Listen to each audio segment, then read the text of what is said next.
नमस्कार दोस्तों, दृष्टि आईएएस के द्वारा 67वीं बीपीएससी प्रारंभिक परीक्षा के लिए चलाए जा रहे 5वें प्रैक्टिस सेट में आपका स्वागत है। इस प्रैक्टिस सेट में कुल 150 प्रश्न होंगे, जिनको 2 वीडियो में अपलोड किया जाएगा। इस प्रैक्टिस सेट में दृष्टि के द्वारा केवल साइंस के प्रश्न डाले गए हैं। तो चलिए शुरू करते हैं आज का प्रैक्टिस सेट। मात्रकों की अंतर्राष्ट्रीय प्रणाली में मूल मात्रकों की संख्या है। दिए गए विकल्पों में विकल्प सी सही होगा। मात्रकों की अंतर्राष्ट्रीय प्रणाली में मूल मात्रकों की संख्या 7 है। पहला लंबाई है, जिसका यूनिट जो एसआई यूनिट होता है एम होता है, मीटर जिसे कहते हैं। दूसरा द्रव्यमान है, जिसका एसआई यूनिट होता है किलोग्राम, जिसको केजी से डिनोट किया जाता है। तीसरा समय होता है, जिसका एसआई यूनिट सेकंड होता है, इसे एस से डिनोट किया जाता है। चौथा है तापमान, जिसका एसआई यूनिट केल्विन होता है, इसे के से डिनोट किया जाता है। पांचवा है प्रकाशीय तीव्रता, जिसका एसआई यूनिट कैंडेला होता है, जिसे सीडी से डिनोट किया जाता है। तथा छठा होता है इलेक्ट्रिक करंट, जिसका एसआई यूनिट एम्पियर होता है, इसे ए से डिनोट करते हैं। और आखिरी पदार्थ की मात्रा होता है, जिसका एसआई यूनिट मोल होता है, जिसे एमओएल के द्वारा डिनोट किया जाता है। अगला प्रश्न देखते हैं। उस उपकरण का क्या नाम है जिसका उपयोग किसी वस्तु पर वैद्युत आवेश की उपस्थिति और मात्रा जानने के लिए किया जाता है? तो ऐसे वस्तु को इलेक्ट्रोस्कोप, इस उपकरण को इलेक्ट्रोस्कोप के नाम से जाना जाता है। अगला प्रश्न देखते हैं। प्रकाश की गति अधिकतम होती है। दिए गए विकल्पों में विकल्प डी इसका सही होगा। निर्वात में प्रकाश की गति जो होती है वो सबसे अधिक होती है। बाकी के विकल्पों को देखें तो कांच में प्रकाश की गति जो है ये 2 × 10⁸ है, 8 मीटर पर सेकंड स्क्वायर होता है। जबकि जल में प्रकाश की गति 2.25 × 10⁸ मीटर पर सेकंड होता है। वहीं पर हीरे में प्रकाश की गति जो है सबसे कम, मतलब दिए गए विकल्पों में सबसे कम 1.24 × 10⁸ मीटर पर सेकंड है। जबकि निर्वात में प्रकाश की गति जो है वो 3 × 10⁸ मीटर पर सेकंड होता है। इस तरह से इस प्रश्न का सही आंसर हो जाएगा विकल्प डी, निर्वात में। चलिए अगला प्रश्न देखते हैं। कौन सी धातु विद्युत का सबसे अच्छा सुचालक है? दिए गए विकल्प में विकल्प बी जो होगा सही हो जाएगा। चांदी जो है वो विद्युत का सबसे अच्छा सुचालक है। अगर बाकी के और विकल्पों को देखें तो चांदी की तुलना में तांबा कम प्रवाहकीय होता है, लेकिन यह सस्ता होता है, इसीलिए घरेलू उपकरणों में इसका आमतौर पर यूज किया जाता है। अगर बात करें चांदी का उपयोग कहाँ होता है, तो विशेषकर जब उपग्रह बनाया जाता है या कोई सर्किट बोर्ड बनाया जाता है, तो उस समय इस चांदी के थोड़े बहुत जहाँ इस्तेमाल होना होता है उस समय चांदी का उपयोग किया जाता है। बाकी के आमतौर में घरेलू उपकरणों में तांबा का प्रयोग किया जाता है, परंतु चांदी जो है वो विद्युत का सबसे अच्छा सुचालक है। अगला प्रश्न देखते हैं। एक रेडियोधर्मी पदार्थ उत्सर्जित नहीं करता है। दिए गए विकल्पों में विकल्प ई जो है सही होगा। उपरोक्त में से कोई नहीं, क्योंकि एक रेडियोधर्मी पदार्थ ये सारे किरणों को उत्सर्जित करता है। अल्फा किरण, बीटा किरण, गामा किरण, एक्स किरण, ये सभी को उत्सर्जित करता है। रेडियोधर्मी पदार्थ वे परमाणु होते हैं जिनका क्षय प्राकृतिक रूप से होता है। ठीक है, अगला प्रश्न देखते हैं। लेजर निम्नलिखित में से किस वैज्ञानिक सिद्धांत पर आधारित है? दिए गए विकल्प में विकल्प डी सही है।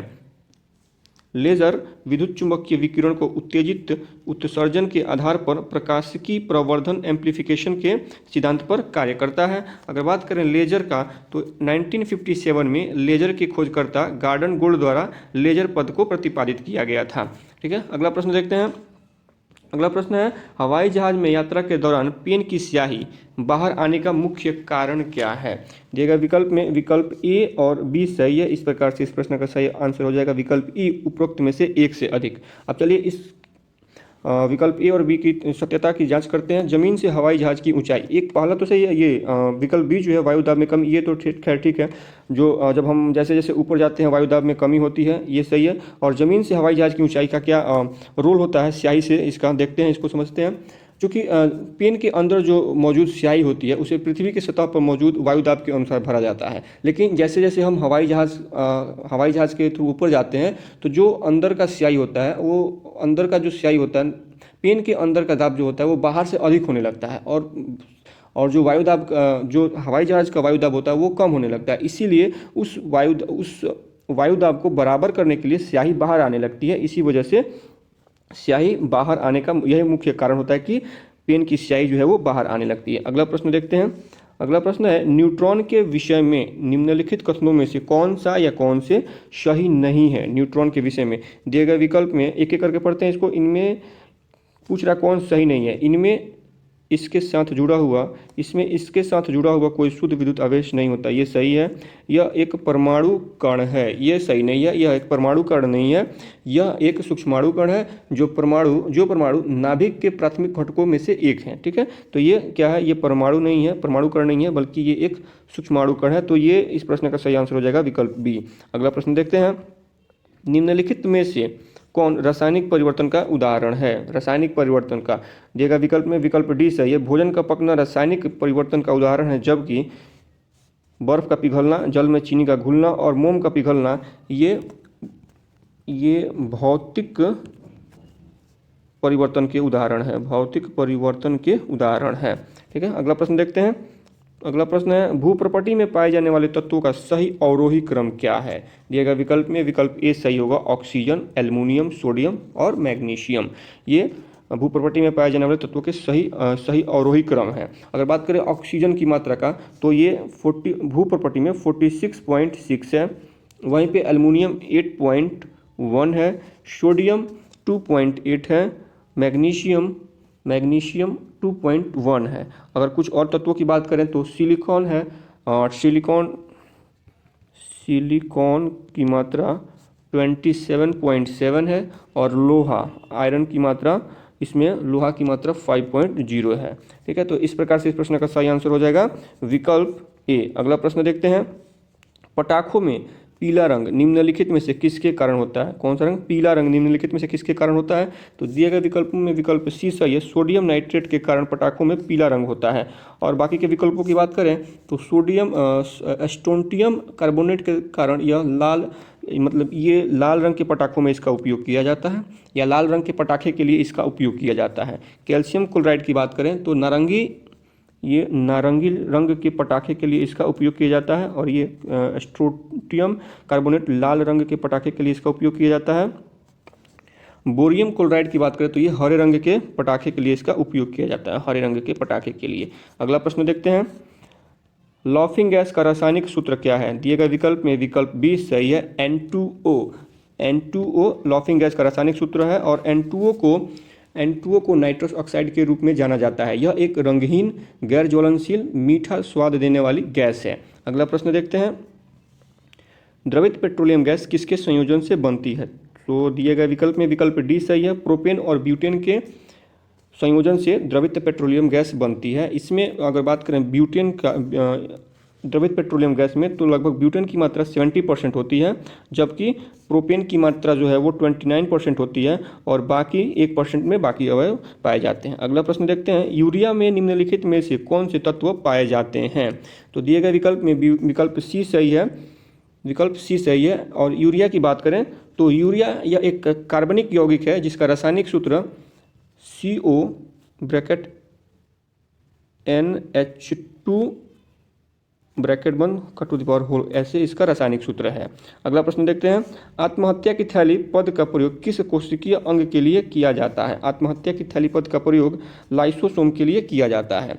अगर लाइसोसोम को देखें तो इसमें लाइसोसोम में लाइटिक एंजाइम होता है जो कोशिकाओं तथा अवांछनीय पदार्थों को पचाने में सक्षम होता है। कोशिकीय उपापचय में रुकावट के कारण जब कोशिका क्षतिग्रस्त हो जाती है तब लाइसोसोम फट जाता है और अपने ही कोशिकाओं को नष्ट कर देता है। ठीक है, जिसको क्या कहते हैं कि इसी के कारण इसे आत्महत्या की थैली कहते हैं।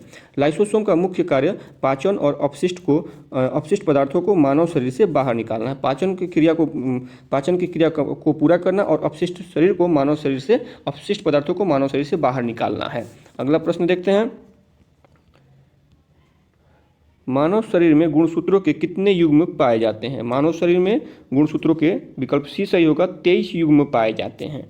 गुणसूत्र कोशिका के केंद्रक में पाया जाता है। सबसे पहली बात है तो गुणसूत्र जो होता है वो कोशिका के केंद्रक में पाया जाता है, और गुणसूत्रों के 22 जोड़े होते हैं पुरुष और स्त्री में एक समान होते हैं, परंतु एक जोड़ा विषमजात गुणसूत्र का होता है जो X और Y का होता है। ये विषमजात गुणसूत्र होता है, इसी की वजह से ये एक जो जोड़ा होता है वो अलग होता है। अगला प्रश्न देखते हैं, मानव शरीर में पाई जाने वाली सबसे बड़ी ग्रंथि कौन सी होती है? दिए गए विकल्प में विकल्प डी सही होगा। मानव शरीर में पाई जाने वाली सबसे बड़ी ग्रंथि यकृत होती है।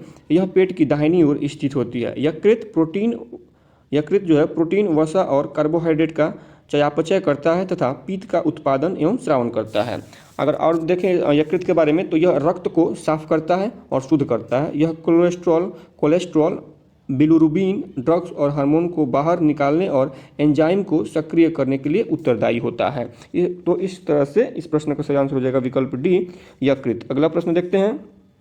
पौधे के अग्रभाग से ऊतक को हटाकर यह कोशिकाओं को अलग कर रोगमुक्त परिस्थितियों में एक मूल पौधे से कई पौधे उगाए जा सकते हैं। इस तकनीक को कहा जाता है, इस तकनीक को क्या कहते हैं? तो इस तकनीक को ऊतक संवर्धन कहा जाता है। विकल्प बी इस प्रश्न का सही, विकल्प सी इस प्रश्न का सही आंसर हो जाएगा, ऊतक संवर्धक।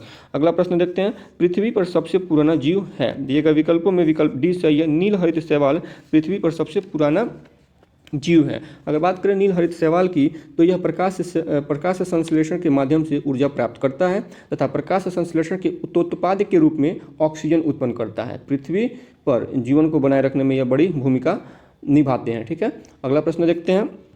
निम्नलिखित में से कौन सा माता पिता के संतानों से वंशानुगत विशेषताओं के हस्तांतरण को नियंत्रित करता है? दिए गए विकल्प में विकल्प सी सही है। जीन जो है वो माता पिता के संतानों में वंशानुगत विशेषताओं के हस्तांतरण को नियंत्रित करता है। अगला प्रश्न देखते हैं। निम्नलिखित कथनों में से कौन सा या कौन से सही नहीं है? विटामिन के की कमी के कारण रक्त का थक्का बनने का समय बढ़ जाता है। विकल्प ए जो है वो सही है। क्वेश्चन क्या गया है, कौन सही नहीं है? विकल्प ए सही है। पेलाग्रा रोग विटामिन बी3 की कमी के कारण होता है, ये भी सही है। अगला विकल्प देखते हैं। रिकेटस, अगला है बेरी विटामिन बी12 की कमी के कारण होता है, ये गलत है, ये गलत है। और जैसे ये गलत होगा यही इस प्रश्न का सही आंसर हो जाएगा। बेरी विटामिन बी12 की कमी के कारण नहीं, ये विटामिन बी1 की कमी के कारण होता है और इसे थायमिन की कमी के रूप में भी जाना जाता है। अगला प्रश्न है अगला विकल्प है रिकेटस विटामिन डी की कमी के कारण होता है, ये भी सही है। इस प्रश्न का सही आंसर हो जाएगा विकल्प सी। अगला प्रश्न देखते हैं। निम्नलिखित उपकरणों में से कौन सा वातावरण में सापेक्ष आर्द्रता की माप करता है? देखा विकल्पों में विकल्प बी सही होगा। साइक्रोमीटर जो है वो वातावरण में सापेक्ष आर्द्रता की माप करता है। अगर बाकी के उपकरणों को देखें तो गैल्वेनोमीटर जो है यह बिजली की शक्ति का मापने वाला यंत्र है। बैरोमीटर बैरोमीटर से वायुमंडलीय दाब को मापा जाता है, जबकि एमीमीटर से यह किसी परिपथ की किसी शाखा में बहने वाली विद्युत धारा को मापने वाला यंत्र है। अगला प्रश्न देखते हैं। अगला प्रश्न घर्षण यानी फ्रिक्शंस के संबंध में निम्नलिखित में से कौन सा कथन सही है? यह दाब का उदाहरण है। इस प्रश्न का सही आंसर हो जाएगा विकल्प ई जो हो जाएगा उपयुक्त में से एक से अधिक। यह दाब ये जो ऑप्शन ए है ये गलत है, यह दाब का उदाहरण है नहीं, ये गलत है। यह दो सरकती या गति करती सतहों के बीच कार्य करता है, ये सही है। यह हमेशा वस्तु की गति की दिशा की विपरीत दिशा में कार्य करता है, ये भी सही है। यह ऊष्मा उत्पन्न नहीं करता, ये गलत है। घर्षण अर्थात कहने का मतलब होता है जब अगर हम अपनी इसका एग्जाम्पल हम आसानी से समझ सकते हैं, अपनी हथेली को जब रगड़ते हैं तो हमारे हाथों में क्या होता है, ऊष्मा उत्पन्न होती है, तो ये घर्षण के कारण ही ऊष्मा उत्पन्न होती है। जबकि विकल्प डी कह रहा है कि यह ऊष्मा उत्पन्न नहीं करता है, तो ये विकल्प डी इस प्रकार से गलत है। तो दिए गए प्रश्न के लिए विकल्प ए और बी और सी सही है। अगला प्रश्न देखते हैं।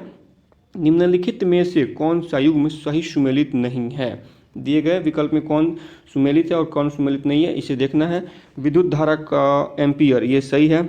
एम्पियर के साथ साथ विद्युत धारा को एम्पियर पे नापते हैं, ये सही है। दाब को पास्कल के द्वारा, ये भी सही है। पास्कल कह लीजिए या बार कह लीजिए या एटीएम के थ्रू भी इसे मापा जाता है, ये भी हो सही है। तापमान रैंकिंग कह लीजिए या सेल्सियस या केल्विन या फ़ारेनहाइट, सेल्सियस या केल्विन या फ़ारेनहाइट सब सही है, ये भी सही है। पदार्थ की मात्रा किलोग्राम, पदार्थ की मात्रा जो है वो किलोग्राम, ये गलत है। पदार्थ की मात्रा किलोग्राम में नहीं, पदार्थ की मात्रा किलोग्राम नहीं, पदार्थ की मात्रा मोल होता है। पदार्थ की मात्रा का जो यूनिट होता है वो मोल होता है, किलोग्राम नहीं होता है। तो इस प्रकार से इस प्रश्न का सही आंसर हो जाएगा विकल्प डी, इसका जो होता है वो मोल होता है। ठीक है, मोल से डिनोट किया जाता है, इसका ऐसा यूनिट होता है। हमने पहले ही प्रश्न में इसको बताया है। तो इस प्रश्न का सही आंसर हो जाएगा विकल्प डी। अगला प्रश्न देखते हैं। निम्नलिखित में से कौन सा या कौन से पदार्थ अनुचुंबकीय गुणों को प्रदर्शित नहीं करता है या नहीं करते हैं? दिए गए विकल्पों में विकल्प ई जो है सही होगा, उपयुक्त में से कोई नहीं, क्योंकि अचुंबकीय गुणों से ये सभी जो है जितने भी जो विकल्प दिया गया है, सीजियम, मैग्नीशियम, टंगस्टन, गोल्ड या सोना, ये सभी अचुंबकीय गुणों को प्रदर्शित करते हैं। अगला प्रश्न देखते हैं। वर्षा की बूंदों के गोल आकार ग्रहण करने का क्या कारण है? दिए गए विकल्प में विकल्प सी सही है, पृष्ठ तनाव के कारण वर्षा की बूंदें जो होती है गोल आकार को ग्रहण करती हैं। अगला प्रश्न देखते हैं। वर्ष 1921 में आइंस्टीन को भौतिकी का नोबेल पुरस्कार निम्नलिखित में से किस विषय के लिए दिया गया था? तो दिए गए विकल्प में विकल्प बी सही होगा, प्रकाश विद्युत प्रभाव के नियम की खोज के लिए आइंस्टीन को भौतिकी का नोबेल पुरस्कार दिया गया था। अगला प्रश्न देखते हैं। निम्नलिखित में से किस प्रयोजन के लिए हाइड्रोजन का उपयोग नहीं किया जाता है? किस प्रयोजन के लिए हाइड्रोजन का उपयोग नहीं किया जाता है? तो इस प्रश्न का सही आंसर हो जाएगा विकल्प ई, उपयुक्त में से कोई नहीं, क्योंकि कोयले के रूपांतरण सिंथेटिक पेट्रोलियम में करने के लिए हाइड्रोजन का प्रयोग किया जाता है। अगला है अमोनिया के निर्माण में, इसमें भी हाइड्रोजन का प्रयोग किया जाता है, रॉकेट ईंधन के रूप में भी और धातुओं के शोधन में भी हाइड्रोजन का प्रयोग किया जाता है। इस प्रकार से इस प्रश्न का सही आंसर हो जाएगा विकल्प ई, उपयुक्त में से कोई नहीं। अगला प्रश्न देखते हैं। किस तापमान पर जल का घनत्व अधिकतम होता है? जल का घनत्व, तो ये विकल्प सी इसका सही आंसर हो जाएगा। 4 डिग्री सेल्सियस पर जल का तापमान जो होता है, जल का जो घनत्व होता है अधिकतम होता है। अगला प्रश्न देखते हैं। निम्नलिखित में से कौन उत्कृष्ट गैस नहीं है? उत्कृष्ट गैस अर्थात नोबेल गैस निम्नलिखित में से कौन नहीं है? तो इस प्रश्न का सही विकल्प हो जाएगा आर्सेनिक। ऑप्शन ए जो है ये उत्कृष्ट गैस नहीं है। अगर बात करें उत्कृष्ट गैसों की, तो क्रिप्टॉन, आर्गन और हीलियम के अलावा रेडॉन और जीनॉन एक होता है जिसको XE से डिनोट करते हैं, और एक होता है नियॉन जिसको NE से डिनोट करते हैं। ये सभी krypton, radon, argon, xenon, helium और नियॉन ये सभी उत्कृष्ट गैसें हैं। अगला प्रश्न देखते हैं। फोटोग्राफी में इस्तेमाल होने वाला लवण है कौन है? सोडियम आयोडाइड है, और इसका माफ़ कीजिएगा ये विकल्प गलत हमने बता दिया। इस प्रश्न का सही आंसर हो जाएगा विकल्प बी, सिल्वर ब्रोमाइड है। इसके प्रकाश के प्रति संवेदनशील प्रकृति के कारण इसका उपयोग फोटोग्राफी में किया जाता है। यह मृदु, हल्का पीला और जल में अघुलनशील लवण है, इसीलिए इसका इस्तेमाल फोटोग्राफी में किया जाता है। अगला प्रश्न देखते हैं। प्लास्टर ऑफ पेरिस निम्नलिखित से बना होता है? प्लास्टर ऑफ पेरिस जिप्सम का बना होता है, और जिप्सम जो होता है वो कैल्शियम सल्फेट अर्थात CaSO4 और जल H2O से बना होता है। इसका रासायनिक नाम कैल्शियम सल्फेट डाइहाइड्रेट होता है। इसका नाम प्लास्टर ऑफ पेरिस इसलिए पड़ा क्योंकि इसका मुख्य घटक जो है इसका जिप्सम पेरिस में प्रचुर मात्रा में पाया जाता है, तो इसीलिए पेरिस के नाम पर इसका नाम प्लास्टर ऑफ पेरिस पड़ गया। अगर प्लास्टर ऑफ पेरिस का जो इसका उपयोग है वो घरों में सजावट के लिए, सजावटी वस्तुओं के लिए, चिकित्सा के क्षेत्र में जैसे हड्डी वगैरह टूटता है तो उसको जोड़ने के लिए, उस प्लास्टर करने के लिए हम लोग मेनली इसका यूज करते हैं। ऐतिहासिक संरचनाओं के पुनः निर्माण में उसका यूज होता है, मूर्तियों के निर्माण में इत्यादि कार्यों में इसका यूज किया जाता है, उपयोग किया जाता है। अगला प्रश्न देखते हैं। निम्नलिखित में से किस अम्ल को अम्लराज, किंग ऑफ एसिड के नाम से जाना जाता है? अम्लराज के नाम से जाना जाता है। देगा विकल्प में विकल्प सी सही है। सल्फ्यूरिक अम्ल को अम्लराज के नाम से भी जाना जाता है, और इसे अम्लराज क्यों कहते हैं? क्योंकि प्रयोगशाला और रासायनिक उद्योगों में इसका व्यापक उपयोग होता है, इसीलिए इसे अम्लराज के नाम से जाना जाता है। इसका रासायनिक सूत्र होता है H2SO4। अगला प्रश्न देखते हैं। नियत तापी स्तनधारियों वार्म ब्लडेड मैमल्स में तापमान का विनियमन निम्नलिखित के कारण होता है? तो नियमित तापी, सबसे पहले तो नियत तापी स्तनधारी अगर इसकी बात करें तो नियत तापी स्तनधारी अपने शरीर के तापमान को परिवेश के तापमान से अधिक बनाए रखते हैं। वे शरीर के तापमान को विनियमित करने के लिए संवहन का उपयोग करते हैं, इसलिए इस प्रश्न का सही आंसर हो जाएगा विकल्प सी, संवहन। अगला प्रश्न देखते हैं।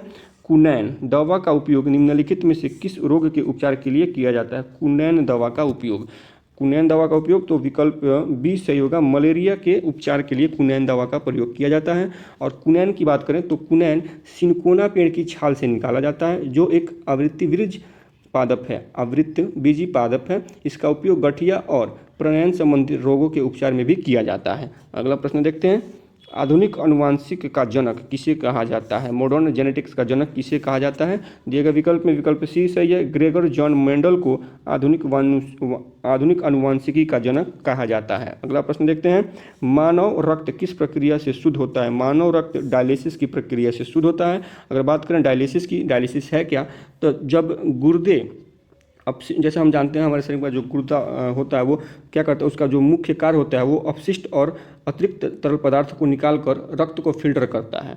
यह अपशिष्ट पदार्थ मूत्राशय में भेजा जाता है और वहाँ से पेशाब के साथ ये बाहर निकल जाता है। गुर्दों के विफल हो जाने के स्थिति में, जब गुर्दा अपना कार्य करना बंद हो जाता है, कार्य करना बंद कर देता है, विफल हो जाता है, इस स्थिति में डायलिसिस की प्रक्रिया गुर्दे के कार्य को पूरा करती है। और डायलिसिस एक उपचार है जो मशीन का उपयोग करके रक्त फिल्टर और शुद्ध किया जाता है डायलिसिस के माध्यम से। तो मानव रक्त किस प्रक्रिया से शुद्ध होता है, तो डायलिसिस की प्रक्रिया से शुद्ध होता है। अगला प्रश्न देखते हैं, इंसुलिन के स्राव के लिए मानव शरीर का कौन सा अंग उत्तरदायी है। सबसे आसान सा, इसको आसान भाषा में समझे तो इंसुलिन के स्राव के लिए कौन सा अंग जो है वो इंसुलिन का स्राव करता है। सिंपल सी भाषा में समझे तो कौन सा अंग इंसुलिन का स्राव करता है, ये इस प्रश्न में पूछा जा रहा है। तो इस प्रश्न का सही आंसर हो जाएगा विकल्प सी, अग्नाशय से इंसुलिन का स्राव होता है। अग्नाशय से इंसुलिन का स्राव होता है। ठीक है, अगला प्रश्न देखते हैं, बीसीजी टीके द्वारा किस बीमारी का इलाज किया जाता है। बीसीजी टीके द्वारा क्षय रोग अर्थात टीबी का इलाज किया जाता है। अगला प्रश्न देखते हैं, इलेक्ट्रोएन्सेफ्लोग्राम जिसका शॉर्ट फॉर्म होता है ईईजी परीक्षण किससे संबंधित है। तो ये इसका परीक्षण जो है वो मस्तिष्क से संबंधित है। इसका उपयोग मस्तिष्क के विद्युत गतिविधियों को पता लगाने के लिए किया जाता है। अगला प्रश्न है, निम्नलिखित में से किसकी माप क्रेस्कोग्राफ के द्वारा की जाती है। दिए गए विकल्प में विकल्प सी सही है, पौधों की वृद्धि के लिए क्रेस्कोग्राफ यंत्र का प्रयोग किया जाता है। इसका आविष्कार जगदीश चंद्र बसु के द्वारा किया गया था। अगला प्रश्न देखते हैं, किस परिघटना के कारण साबुन तथा अपमार्जक कपड़ों से दाग को सरलता से हटाने में सक्षम होते हैं। तो दिए गए विकल्प में विकल्प सी सही है, बी सही है, पृष्ठ तनाव में कमी के कारण साबुन तथा अपमार्जक कपड़ों से दाग को सरलता से हटाने में सक्षम होते हैं। अगला प्रश्न देखते हैं, निम्नलिखित में से कौन अंतरिक्ष के एक निश्चित क्षेत्र को बाह्य वैद्युत क्षेत्र से सुरक्षित रखने की परिघटना है। दिए गए विकल्प में विकल्प डी सही है, विद्युत स्थैतिक परिरक्षण। अगला प्रश्न देखते हैं, किस तापमान से नीचे कुछ धातु और मिश्र धातु अपनी प्रतिरोधकता पूरी तरह से खो देते हैं। तो एक संक्रमण तापमान के नीचे कुछ धातु और मिश्र धातु अपनी प्रतिरोधकता पूरी तरह से खो देते हैं। अगला प्रश्न देखते हैं, एक खगोलीय दूरबीन द्वारा प्रतिबिंब बनता है। एक खगोलीय दूरबीन द्वारा प्रतिबिंब जो है वह उल्टा, आभासी और आवर्धित बनता है, अर्थात विकल्प सी जो है वो सही है। अगर बात करें खगोलीय दूरबीन की तो यह एक प्रकाशिक उपकरण है जिसका उपयोग दूरस्थ खगोलीय पिंडों जैसे सितारों, ग्रहों, उपग्रहों और आकाशगंगाओं आदि को प्रतिबिंब को देखने में इसका प्रयोग किया जाता है। इस प्रकार से इस प्रश्न का सही आंसर हो जाएगा विकल्प सी। अगला प्रश्न देखते हैं, 1 किलोवाट आवर कितने जूल ऊर्जा के बराबर होता है। 1 किलोवाट आवर कितने जूल ऊर्जा के बराबर होता है। तो दिए गए विकल्प में विकल्प ए सही है, 3.6 इंटू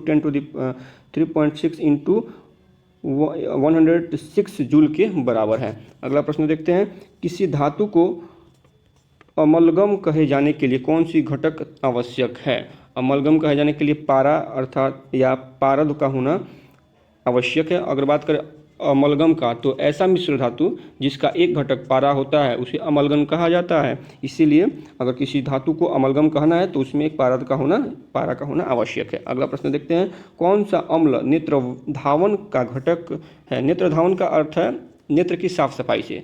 तो इस दिए गए विकल्प में विकल्प डी सही है, बोरिक अम्ल। बोरिक अम्ल आँखों की जलन से राहत दिलाता है और धुंध या स्मॉग क्लोरीन या अन्य रासायनिक प्रदूषकों को आंखों से हटाने में यह सहायक होता है।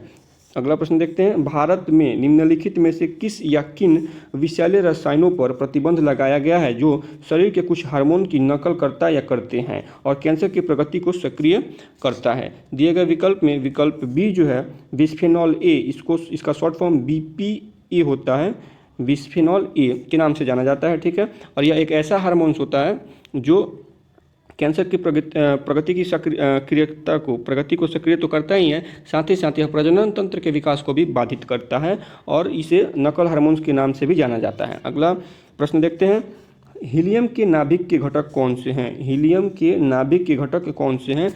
तो दिए गए विकल्पों में विकल्प डी जो है सही है। 2 प्रोटॉन और 2 न्यूट्रॉन हीलियम के नाभिक के घटक हैं।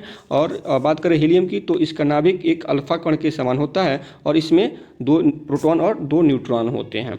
अगर बात करें हीलियम की आवर्त सारणी की तो हीलियम आवर्त सारणी में अक्रिय गैसों के समूह में 18 में शामिल है। रासायनिक तत्व है, यह एक रासायनिक तत्व है तथा नोबेल गैस, इसे नोबेल गैस भी कहते हैं। यह आवर्त सारणी में दूसरा सबसे हल्का गैस है। पहला सबसे हल्का गैस हाइड्रोजन है। यह रंगहीन, गंधहीन और स्वादहीन गैस है। अगला प्रश्न देखते हैं, निम्नलिखित में से कौन ऊष्मा का सर्वोत्तम सुचालक है? सर्वोत्तम सुचालक है किसका? ऊष्मा का। यहाँ पर विद्युत का नहीं पूछा गया है, इसमें ऊष्मा का सुचालक पूछा गया है, वो भी सर्वोत्तम ऊष्मा का। तो दिए गए विकल्प में विकल्प सी सही है। पारा अर्थात Hg, इसको Hg से डिनोट किया जाता है। तो पारा जो है वो सर्वोत्तम ऊष्मा का सुचालक है। अगर इसका उपयोग देखा जाए, पारा का उपयोग कहाँ कहाँ होता है? थर्मामीटर में, बैरोमीटर में, मैनोमीटर, रक्तदाब मापी जैसे उपकरणों में इसका प्रयोग किया जाता है। अगला प्रश्न देखते हैं, फिटकरी निम्नलिखित में से किस प्रक्रिया द्वारा गंदे पानी को साफ करती है? दिए गए प्रश्नों में विकल्पों में विकल्प डी जो है इसका सही होगा। स्कंदन की प्रक्रिया के द्वारा फिटकरी गंदे पानी को साफ करती है। अगला प्रश्न देखते हैं, निम्नलिखित में से किसे कास्ट स्पिरिट के रूप में जाना जाता है?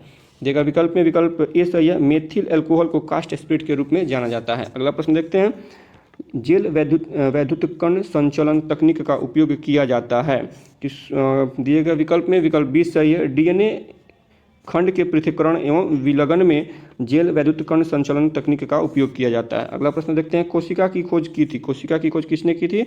रॉबर्ट हुक ने की थी। और कब की थी? तो 1665 में रॉबर्ट हुक ने कोशिका की खोज की थी, रॉबर्ट हुक। अगला प्रश्न देखते हैं, एक सामान्य वयस्क मानव में उपलब्ध रक्त की कुल मात्रा होती है? तो विकल्प सी इसका सही आंसर हो जाएगा। 5 to 6 लीटर इसकी मात्रा होती है। अगर बात करें रक्त की तो रक्त एक विशेष संयोजी ऊतक है।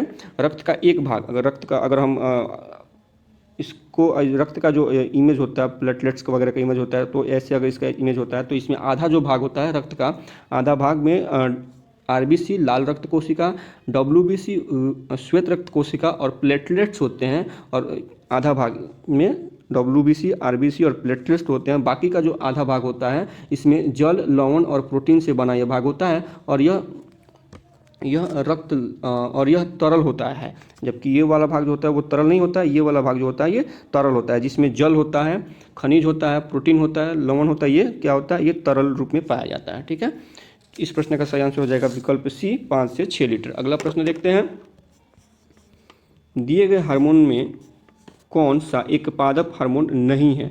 पादप हार्मोन्स नहीं है। इस प्रश्न का सही आंसर हो जाएगा विकल्प ई, उपरोक्त में से कोई नहीं, क्योंकि सभी के सभी पादप हार्मोन्स हैं। अगर बात करें पादप हार्मोन की तो पादप हार्मोन को आमतौर पर 5 समूह में वर्गीकृत किया जाता है। 4 समूह को यहाँ पर दिखाया गया है और एक 5वां समूह जो है उसे एब्सिक, इस 5वें समूह को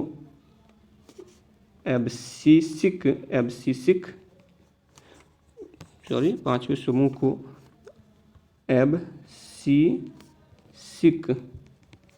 एब्सिसिक अम्ल कहा जाता है।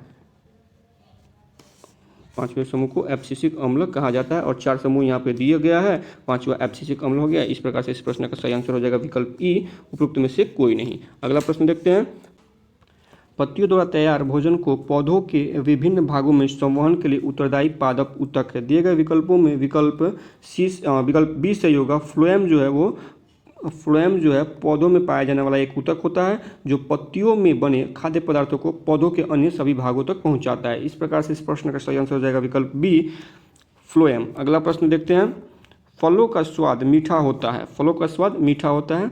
दिए गए विकल्प में विकल्प ई जो है ये सही हो जाएगा, उपरोक्त में से एक से अधिक, क्योंकि इसमें विकल्प ए और विकल्प डी सही है। फलों का जो स्वाद मीठा जो स्वाद होता है वो ग्लूकोज के कारण और फ्रक्टोज के कारण होता है। इन सब का अनुपात अलग अलग होता है, मतलब ग्लूकोज और फ्रक्टोज का अनुपात जो होता है वो अलग अलग होता है, लेकिन अधिकांश फलों में ये आधा आधा होता है। अगला प्रश्न देखते हैं, कभी कभी समाचारों में देखे जाने वाले शब्द एनोस्मिया और एग्यूसिया संबंधित है। दिए गए विकल्प में विकल्प ए सही है, क्रमशः गंध और स्वाद की हानि से। एनोसिया की अगर बात करें तो एनोस्मिया में इसके कारण व्यक्ति के सूंघने की क्षमता आंशिक या पूर्ण रूप से समाप्त हो जाती है, जबकि एग्यूसिया में व्यक्ति के जीभ के स्वाद संबंधी जो क्रियाएं जो है वो पूर्णतः निष्क्रिय हो जाती हैं। तो इस प्रकार से एनोसिया और एग्लूसिया का संबंध क्रमशः गंध और स्वाद की हानि से है। अगला प्रश्न देखते हैं, इंसुलिन में निम्नलिखित में से कौन सा ट्रेस तत्व होता है? दिएगा विकल्प में विकल्प डी जो है वो सही होगा, जिंक।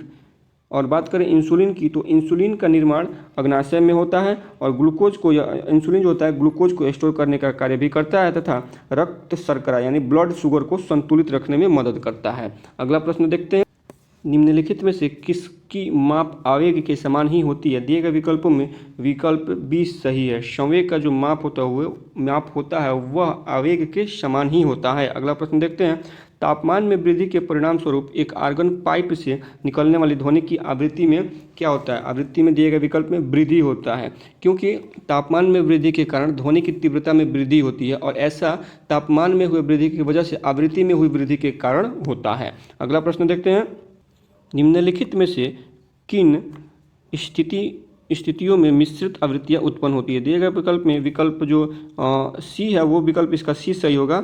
जब एक ही समय में लगभग समान आवृत्तियों की दो ध्वनि तरंगों को सुना जाता है तब मिश्रित आवृत्तियाँ उत्पन्न होती है। अगला प्रश्न देखते हैं, यदि दो वस्तुओं के बीच की दूरी को दोगुना बढ़ा दिया जाए तो उनके बीच गुरुत्वाकर्षण बल क्या होगा? दोगुना बढ़ जाएगा, दोगुना कम हो जाएगा, 4 गुना कम हो जाएगा। दिए गए विकल्प में विकल्प डी सही होगा, 4 गुना कम हो जाएगा। अगला प्रश्न देखते हैं, न्यूट्रॉन के गुणों के विषय में कौन सा या कौन से कथन सही नहीं है? दिए गए विकल्प में विकल्प डी जो है वो सही होगा, विकल्प डी सही है। न्यूट्रॉन परमाणु नाभिक के चारों ओर परिक्रमा करता है, ये गलत है और यही इस प्रश्न का सही आंसर हो जाएगा। अगला प्रश्न देखते हैं, अगर बात करें न्यूट्रॉन की, तो न्यूट्रॉन इसकी खोज जो थी वो 1930 में चैडविक के द्वारा इसकी खोज की गई थी। चैडविक साहब के द्वारा न्यूट्रॉन की खोज की गई थी। अगला प्रश्न देखते हैं, निम्नलिखित में से कौन इस बात की पुष्टि करता है कि प्रकाश ध्वनि से तेज गति से यात्रा करता है? तो दिए गए विकल्पों में विकल्प सी सही होगा, त्वरित वृष्टि। अर्थात त्वरित वृष्टि कहने का मतलब अगर इसको समझा जाए तो जब आंधी तूफान का मौसम, जब आंधी तूफान आता है तो उस दौरान बिजली और गरज एक ही साथ उत्पन्न होता है, परंतु बिजली का जो चमकना होता है वो हमें पहले दिखाई देता है, लेकिन जो गरज होती है वो बाद में सुनाई देती है। तो इस माध्यम से भी हम कह सकते हैं कि प्रकाश जो है वो ध्वनि से तेज गति से यात्रा करता है। अगला प्रश्न देखते हैं, निम्नलिखित में से किन तरंगों की उत्पत्ति नाभिक के रेडियोधर्मी क्षय द्वारा उत्पन्न होती है? दिए गए विकल्प में विकल्प बी सही है, गामा तरंगों के द्वारा। अगला प्रश्न देखते हैं, डिग्री सेल्सियस को केल्विन में बदलने के लिए कौन सी संख्या जोड़ी जानी चाहिए? दिए गए विकल्प में विकल्प बी सही है, 273.15 को अगर हम सेल्सियस में जोड़ देंगे तो हमें केल्विन प्राप्त हो जाएगा। अर्थात तो सेल्सियस का केल्विन में रूपांतरण करें तो केल्विन इक्वल टू हो जाएगा सेल्सियस प्लस 273.15। इस प्रकार से ये इसका एक समीकरण बन के तैयार हो जाता है। अगला प्रश्न देखते हैं, 1 किलोग्राम ठोस को इसके गलनांक बिंदु पर द्रव्य अवस्था में बदलने के लिए आवश्यक ऊष्मा की मात्रा क्या होनी चाहिए? संलयन की गुप्त ऊष्मा। विकल्प ए इसका सही आंसर हो जाएगा। अगला प्रश्न देखते हैं, कोलाइडी विलयन में प्रकाश प्रकीर्णन की घटना को कहा जाता है, क्या कहा जाता है? विकल्प सी इसका सही आंसर हो जाएगा, टिंडल प्रभाव कहा जाता है। अगला प्रश्न देखते हैं, रक्त से औषधियों को अलग करने के लिए निम्नलिखित में से किस प्रक्रिया का उपयोग किया जाता है? दिए गए विकल्प में विकल्प ए सही है, क्रोमैटोग्राफी के द्वारा रक्त से औषधियों को अलग किया जाता है। अगला प्रश्न देखते हैं, अलग अलग परमाणु संख्या वाले विभिन्न तत्व जिनकी द्रव्यमान संख्या समान होती है उन्हें कहा जाता है समभारी कहा जाता है। जैसे अगर एग्जाम्पल के थ्रू इसे समझें तो Ca कैल्शियम और आर्गन, इनके जो परमाणु जो इनकी संख्या होती है वो अलग अलग होती है। इनकी कैल्शियम की परमाणु संख्या 20 है, आर्गन का परमाणु संख्या 18 है, लेकिन ये संभारिक हैं क्योंकि इन दोनों का द्रव्यमान संख्या जो है वो सेम है, दोनों का द्रव्यमान संख्या सेम है, अर्थात ये 40 है, इसीलिए ये संभारिक कहलाते हैं। अगला प्रश्न देखते हैं, निम्नलिखित में से कौन सी रासायनिक अभिक्रिया है? दिए गए विकल्पों में लोहा का गलन, लोहा में जंग लगना, जल का वाष्पीकरण, वाहनों द्वारा ईंधन जलाना तथा श्वसन प्रक्रिया, ये सभी के सभी दिए गए विकल्प जो है ए बी सी डी, ये सभी क्या है? ये रासायनिक अभिक्रिया है। इस प्रकार से इस प्रश्न का सही आंसर हो जाएगा विकल्प ई, उपरोक्त में से एक से अधिक। अगला प्रश्न देखते हैं, चिप्स निर्माताओं द्वारा चिप्स के बैग में नाइट्रोजन गैस क्यों भरी जाती है?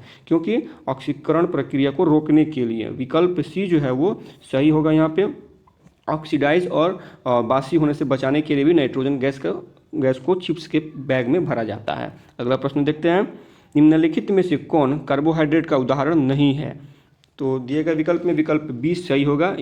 एक्टिन जो है वो कार्बोहाइड्रेट का उदाहरण नहीं है, बाकी सुक्रोज, लैक्टोज, सेल्यूलोज ये कार्बोहाइड्रेट के उदाहरण हैं। अगला प्रश्न देखते हैं, मानव रक्त का औसत पीएच मान, मानव रक्त का औसत पीएच मान कितना होता है? दिए गए विकल्प में विकल्प सी सही है। मानव रक्त का औसत पीएच मान 7.4 होता है। सामान्य रूप से रक्त जो होता है थोड़ा क्षारीय होता है। So thank you friends for watching my video. अगर वीडियो अच्छी लगी हो तो चैनल को सब्सक्राइब करें, वीडियो को लाइक करें तथा दोस्तों के बीच में शेयर करें। मिलते हैं फिर इसके अगले पार्ट में, तब तक के लिए धन्यवाद।